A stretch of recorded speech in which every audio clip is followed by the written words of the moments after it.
ಶಿವಕುಮಾರ್ ಅವರು ಈಗ ರಾಜ್ಯದ ನೂತನ ಮುಖ್ಯಮಂತ್ರಿ. ಇಷ್ಟು ದಿನ ನಮ್ಮ ರಾಜ್ಯದ ಗೃಹಲಕ್ಷ್ಮಿಯರು ಸಿದ್ದರಾಮಯ್ಯ ನಾನಿನ್ನ ನಂಬಿದೆ ಅಂತ ಹಾಡೇಳ್ಕೊಂಡು ಓಡಾಡ್ತಾ ಇದ್ರು.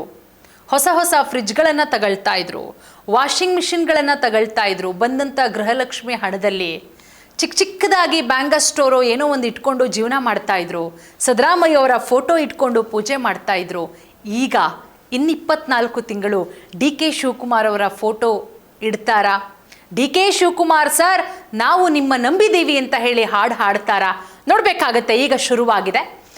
ಒಂದು ಕಡೆ ರಾಜ್ಯದ ಹೆಣ್ಮಕ್ಳಿಗೂ ಕೂಡ ಡವಡವ. ಡಿ.ಕೆ. ಶಿವಕುಮಾರ್ ಅವರು ಬಂದುಬಿಟ್ರಪ್ಪ ಮುಖ್ಯಮಂತ್ರಿಯಾಗಿ, ಏನು ಗೃಹಲಕ್ಷ್ಮಿ ಕಂಟಿನ್ಯೂ ಆಗುತ್ತಾ, ಏನು ಕತೆ?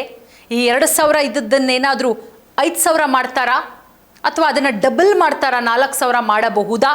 ಸೊ ಅದ್ರ ಬಗ್ಗೆ ಅಂತೂ ಸದ್ಯಕ್ಕೆ ಮಾಹಿತಿ ಇಲ್ಲ. ಬಟ್ ಗೃಹಲಕ್ಷ್ಮಿ ಫಲಾನುಭವಿಗಳಿಗೆ ಒಂದಷ್ಟು ಹೊಸ ರೂಲ್ಸ್ಗಳು ಬಂದಿದೆ. ಡಿ.ಕೆ. ಶಿವಕುಮಾರ್ ಅವರು ಚಾರ್ಜ್ ತಗೊಂಡ ದಿನವೇ ಅಧಿಕಾರಿಗಳಿಗೆ ಚಾರ್ಜ್ ಮಾಡಿದ್ದಾರೆ ಈ ಗೃಹಲಕ್ಷ್ಮಿ ವಿಚಾರಕ್ಕೆ ಸಂಬಂಧಪಟ್ಟಂತೆಯೂ ಕೂಡ. ಸೊ ಏನದು ಹೊಸ ರೂಲ್ಸು, ಯಾವ ರೀತಿ ಚಾರ್ಜ್ ಮಾಡಿದ್ದಾರೆ, ಗೃಹಲಕ್ಷ್ಮಿಯರು ಯಾವ ರೀತಿ ಅಲರ್ಟ್ ಆಗಿರಬೇಕು ಅನ್ನೋದಕ್ಕೆ ಸಂಬಂಧಪಟ್ಟಂತೆ ಒಂದಷ್ಟು ಮಾಹಿತಿಗಳನ್ನು ಈ ವಿಡಿಯೋದಲ್ಲಿ ಕೊಡ್ತಾ ಹೋಗ್ತೀನಿ.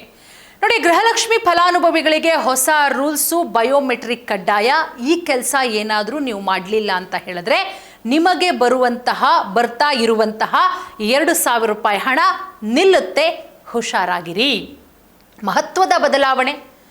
ಸಾವಿರಾರು ಮಹಿಳೆಯರು ಫಲಾನುಭವಿಗಳ ಪಟ್ಟಿಯಿಂದ ಆಲ್ರೆಡಿ ಹೊರಗುಳಿದಿದ್ದಾರೆ. ಎಷ್ಟೋ ಜನ ನಮಗೂ ಕೂಡ ಕೇಳ್ತಾರೆ, ಮೇಡಮ್ ಕರೆಕ್ಟಾಗಿ ಬರ್ತಾ ಇತ್ತು ಗೃಹಲಕ್ಷ್ಮಿ ಹಣ, ಯಾಕೋ 2-3 ತಿಂಗಳಿಂದ ಬರ್ತಾ ಇಲ್ವಲ್ಲ, ಪಕ್ಕದ ಮನೆಯೊಳಗೆ ಬರುತ್ತೆ, ನಮಗೆ ಬರ್ತಾ ಇಲ್ಲ, ಯಾಕೆ? ನೋಡಿ, ಒಂದು ಕಡೆ ಒಂದಷ್ಟು ಅನರ್ಹರು ಕೂಡ ಈ ಪಟ್ಟಿಗೆ ಸೇರ್ಪಡೆಯಾಗಿದ್ದಾರೆ. ಹಾಗೆ ಹೀಗೆ ಅಲ್ಲಿ ಇಲ್ಲಿ ಅಡ್ಜಸ್ಟ್ಮೆಂಟ್ ಮಾಡ್ಕೊಂಡು. ಸೊ ಅಂತಹ ಅನರ್ಹರು, ಅದರ ಜೊತೆಗೆ ಮೃತ ಫಲಾನುಭವಿಗಳ ಪತ್ತೆಗೆ ಹೊಸ ರೀತಿಯ ಕಾರ್ಯಾಚರಣೆಗೆ ರಾಜ್ಯಾದ್ಯಂತ ಮುಂದಾಗಿದ್ದಾರೆ ಅಧಿಕಾರಿಗಳು.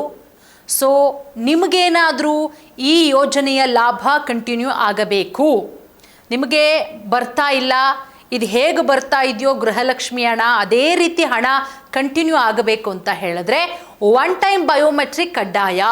ಹೊಸ ನಿಯಮಗಳು, ಸಂಪೂರ್ಣ ಮಾಹಿತಿ ಇಲ್ಲಿದೆ ನೋಡಿ.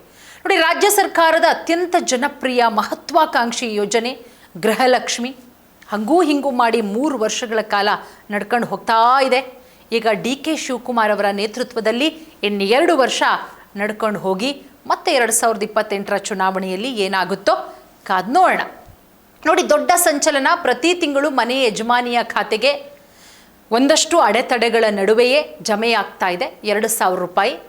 ಆದರೆ ಇತ್ತೀಚೆಗೆ ಕೆಲವೊಂದಿಷ್ಟು ತಿಂಗಳುಗಳಿಂದ ಕೆಲವೊಂದಿಷ್ಟು ಮಹಿಳೆಯರ ಖಾತೆಗೆ ಹಣ ಬರೋದು ಸ್ಥಗಿತ ಆಗಿದೆ. ಸೊ ಒಂದು ವೇಳೆ ನಿಮಗೂ ಕೂಡ ಹಣ ಬರ್ತಾ ಇಲ್ಲ ಅಂತ ಹೇಳಿದ್ರೆ ನೀವು ತಕ್ಷಣ ಎಚ್ಚೆತ್ಕೋಬೇಕು. ಯೋಜನೆಯ ದುರ್ಬಳಕೆಯನ್ನು ತಡೆಯೋದಕ್ಕೆ, ಕೇವಲ ಅರ್ಹರಿಗೆ ಮಾತ್ರ ಯೋಜನೆಯ ಲಾಭ ತಲುಪಿಸೋದಕ್ಕೆ ಮಹಿಳಾ ಮತ್ತು ಮಕ್ಕಳ ಅಭಿವೃದ್ಧಿ ಇಲಾಖೆ ರಾಜ್ಯಾದ್ಯಂತ ಕಟ್ಟುನಿಟ್ಟಿನ ಹೈಟೆಕ್ ಕಾರ್ಯಾಚರಣೆಯನ್ನು ಮಾಡ್ತಾ ಇದೆ. ಲಕ್ಷಾಂತರ ಅನರ್ಹರನ್ನ, ಮೃತರನ್ನ ಪಟ್ಟಿಯಿಂದ ಕೈಬಿಡಲಾಗಿದೆ. ಇನ್ನು ಮುಂದೆ ಪ್ರತಿಯೊಬ್ಬ ಫಲಾನುಭವಿಯೂ ಕೂಡ 1 ಟೈಮ್ ಬಯೋಮೆಟ್ರಿಕ್ ಮಾಡಿಸೋದನ್ನು ಕಡ್ಡಾಯ ಮಾಡ್ಕೋಬೇಕಾಗತ್ತೆ. ನೋಡಿ, ಗೃಹಜ್ಯೋತಿ, ಗೃಹಲಕ್ಷ್ಮಿ ಪರಿಷ್ಕರಣೆಯ ಸುಳಿವನ್ನು ಮೊನ್ನೆ ತಾನೇ ಡಿ.ಕೆ. ಶಿವಕುಮಾರ್ ಅವರು ಕೊಟ್ಟರು. CM ಡಿ.ಕೆ. ಶಿವಕುಮಾರ್ ಅವರು ಆಡಳಿತ ಯಂತ್ರಕ್ಕೆ ಚುರುಕು ಮುಟ್ಟಿಸೋದಕ್ಕೆ ಪೊಲೀಸ್ ಇಲಾಖೆ ಸೇರಿ ಎಲ್ಲ ಇಲಾಖೆಗಳ ಹಿರಿಯ ಅಧಿಕಾರಿಗಳಿಗೂ ಕೂಡ ಖಡಕ್ ಸಂದೇಶವನ್ನು ಕೊಟ್ಟರು. ಅದರ ಜೊತೆಗೆ ಅಧಿಕಾರಿಗಳಿಗೆ ಫ್ರೀ ಹ್ಯಾಂಡ್ ಕೊಡ್ತೀನಿ. ಸೊ ಭ್ರಷ್ಟಾಚಾರ ಮುಕ್ತ ಆಡಳಿತ ಮಾಡಬೇಕು, ಆತ್ಮಸಾಕ್ಷಿಗೆ ಅನುಗುಣವಾಗಿ ಕೆಲಸ ಮಾಡಬೇಕು, ನನ್ನ ಸರ್ಕಾರದಲ್ಲಿ ಜಾತಿ ಧರ್ಮ ಯಾವುದೇ ರೀತಿಯ ಪ್ರೆಷರ್ಗೆ ಬಗ್ಗಲ್ಲ, ಪಾರದರ್ಶಕತೆ ನಮ್ಮ ಸರ್ಕಾರದ ಧ್ಯೇಯವಾಕ್ಯ, ಜನರ ಸಮಸ್ಯೆಯನ್ನು ಬಗೆಹರಿಸಬೇಕು ಅಂತ ಹೇಳಿ. ಹಾಗಾಗಿ ಪ್ರತಿಯೊಬ್ಬರು ಕೂಡ 1 ಟೈಮ್ ಬಯೋಮೆಟ್ರಿಕನ್ನು ಮಾಡ್ಕೊಳ್ಳಿ. ಆ ರೀತಿ ಮಾಡಿದಾಗ ಖಂಡಿತವಾಗ್ಲೂ ಕೂಡ ನಿಮಗೇನು ಗೃಹಲಕ್ಷ್ಮಿ ಹಣ ಬರ್ತಾ ಇದೆ ಅದು ಸರಾಗವಾಗಿ ಬರುತ್ತೆ. ಸೊ ಹೆಚ್ಚಿನ ಮಾಹಿತಿ ಬೇಕು ಅಂತ ಹೇಳಿದ್ರೆ ನೀವು ನಿಮ್ಮ ಹತ್ತಿರದ ಬ್ಯಾಂಕಿಗೆ ಹೋಗಿ ವಿಚಾರಿಸ್ಕೊಳ್ಳಿ, ಅಥವಾ ಹತ್ತಿರದ ಯಾವುದಾದ್ರೂ, ಈಗ ಬೆಂಗಳೂರವರಾಗಿದ್ದರೆ ಬೆಂಗಳೂರು 1ಗೆ ಹೋಗಿ, ಅಲ್ಲಿ ಹೋದರೆ ನಿಮಗೆ ಹೆಚ್ಚಿನ ಮಾಹಿತಿ ಕೊಡ್ತಾರೆ. ಗ್ರಾಮ 1ಗೆ ಹೋದರೂ ಕೂಡ ಹೆಚ್ಚಿನ ಮಾಹಿತಿಯನ್ನು ಕೊಡ್ತಾರೆ. ಏನು ಮಾಡಬೇಕು, ಯಾವ ರೀತಿ ಒನ್ ಟೈಮ್ ಬಯೋಮೆಟ್ರಿಕ್ಕನ್ನು ಉಪಯೋಗ ಮಾಡೋದು ಅದು ಹೇಗೆ ಅನ್ನೋದ್ರ ಬಗ್ಗೆ ಸಂಪೂರ್ಣ ಮಾಹಿತಿಯನ್ನು ತಿಳಿಸ್ಕೊಡ್ತಾರೆ. ಸೊ ಯಾರಿಗೆಲ್ಲ ಕರೆಕ್ಟಾಗಿ ಬರ್ತಾ ಇದೆ ಅನ್ನೋರು ಕೂಡ ಕಮೆಂಟ್ ಮಾಡಿ, ಯಾರಿಗೆ ಬಂದಿಲ್ಲ ಅನ್ನೋರು ಕೂಡ ಕಮೆಂಟ್ ಮಾಡಬಹುದು. ನಾನು ಹೇಳಿದಾಗೆ ಬೆಂಗಳೂರು 1 ಅಥವಾ ಗ್ರಾಮ 1 ಅಥವಾ ನಿಮ್ಮ ಬ್ಯಾಂಕ್ ಅಕೌಂಟ್ ಹೋದರೂ ಕೂಡ ಅಲ್ಲೂ ಕೂಡ ನಿಮಗೆ ತಿಳಿಸ್ಕೊಡ್ತಾರೆ. ಧನ್ಯವಾದ.